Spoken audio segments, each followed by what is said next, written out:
Chapter 11. In instance of the days that followed, narrating as they did, particularly of to Jenny, where of narrative which the majority our day has agreed to taboos here, the certain process of all matter to create the sufficient wisdom of the power that works to be silence and in darkness when viewed in the light of the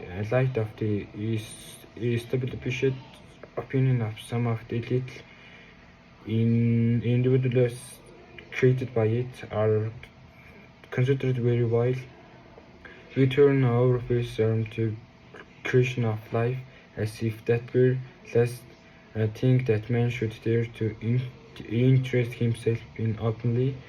It is curious that feeling of the sort of the should spring of the world whose very existence generity of the West purchased all, and where when the water soiled and light minister to the fruition of the which is all that we are taught.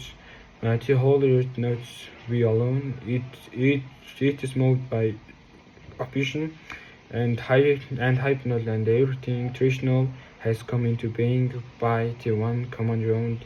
And yet there is that ridiculous tendency to close the eyes and turn away the head as if there was something unclean and in nature self conceived in quality and born in sin is an unnatural impression put up to process by extreme religionists and the world by silence gives essence and judgments so merely warped. Certainly there is something radically in wrong attitude to the teaching of the philosophy, and the deductions of the biology should find more practical applications in the daily reasoning of man. The process while no condition is unnatural. The accident inspiration from the given social practice doesn't necessarily entail no little earthing caught in the enormous grief of chance, and so swerved from these established customs of man could possibly be guilty that depth wildness which the world would seem to predicate imaginarily. Jenny was now to witness the unjust interpretation of the wonder of the nature, which but for grander states might have been considered and held as one of the ideal functions of life taught herself unable to discretion and the significance of this from every other normal process of life. Yet was she made to feel by the actions of all about her that the education was her fortune and same foundation as well as the condition her states. Almost not quite. It was sought to excuse the affection, the concentration, the care which afterwards the world will demand of her. For her child, almost not quite. It was putting the essential law looked open as he would thought. Her punishment was nature to keep it nor in the jail of the 500 years before, yet the ignorance of inability of the human beings about her made it impossible for them to see anything in her present condition. But while the permitted infraction of the social code, the punishment of the which was transgression, all she could do now was the shun of the skirting gates of man, and to go bear in silence the great change that was coming upon her is strangely enough. She felt no useless remorse, no vain regrets. Her heart was full, and she was conscious that it was filled with peace. Sorrow there was, it's true, but only mellow face of wager, uncertainty, and wonder, which would sometimes cause her eyes to fill with tears. These thoughts did not come to her all at once, but choked the months during which she watched and waited. It was wonderful, I think, to be mother, and under these unterred conditions, she felt that she would love this child, would be a good mother if it be life permitted. That was the problem. What would life permit?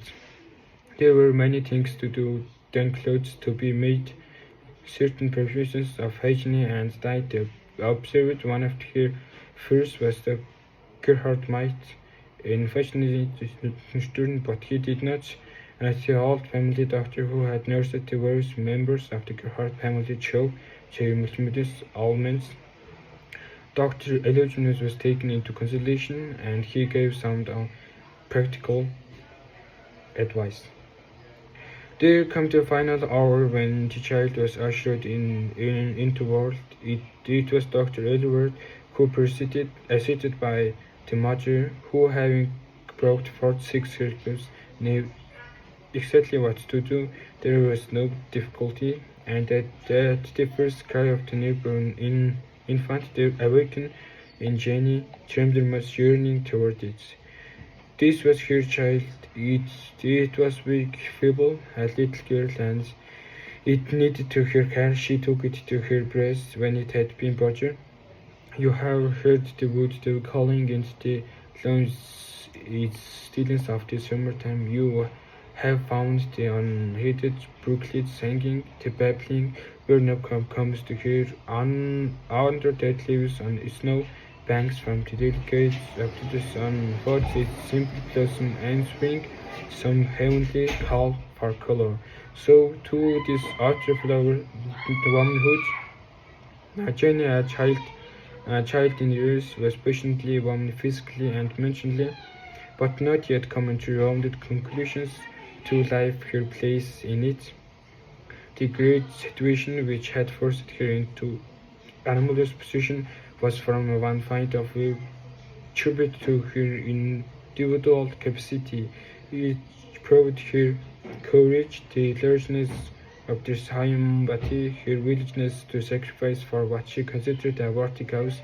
That is, resulted in an unexpected consequence, which placed upon her a larger and more complicated burden, was due to the fact that her sins, self-protection, had not been considered with her emotions.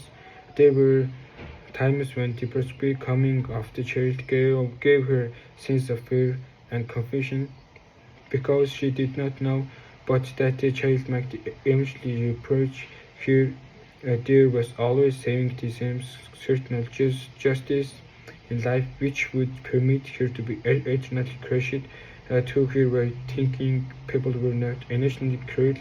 Virtue of sympathy and divine goodness permitted her soul, life at her birth, based was beautiful, had always been so.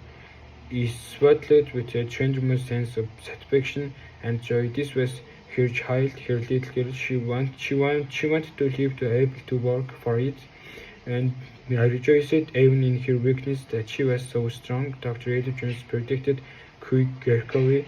Without 2 weeks would be outside limit of her need to stay in bed.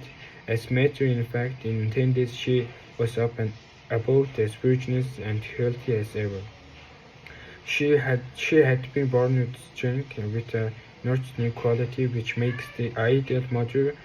The great curses had passed, and now life went too much as before. The children outside of us were too young to understand fully, and had been deceived by the story that Jenny was married to Senator Brander, who had died. They did not know their child was coming until it was there. The neighbors were filled by mystical hearts, for they were watchful and really knew all.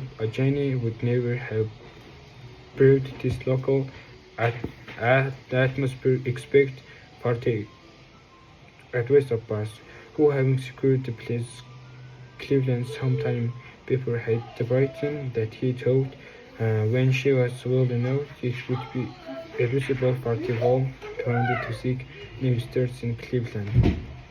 Thanks to their flourishing there, once away they would never hear of their present neighbors, and Jenny could find something to do, so she stayed at home.